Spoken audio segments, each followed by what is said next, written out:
কাশী বিশ্বনাথের দর্শন সেরে যখন আমরা মণিকর্ণিকা ঘাটে এসে পৌঁছলাম, তখন বেলা অনেকটাই হয়ে এসেছিল।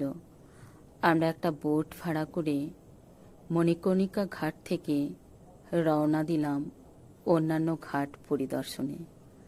আমাদের বোটটি নদীর মাঝ বরাবর গিয়ে সেখান থেকেই অন্যান্য ঘাটগুলো দেখাতে লাগলো।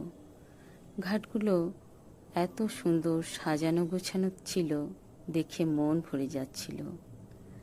এখানে নদীর প্রবল স্রোত ছিল, সামনে দিয়ে একটা সুন্দর নৌকো যাচ্ছিল।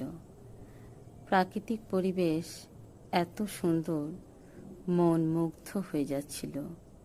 আর আমি আর আমার মেয়ে বসে বসে এই সৌন্দর্য উপভোগ করছিলাম। আর মনে মনে ভাবছিলাম, এখানে না এলে এরকম অভিজ্ঞতাই হতো না।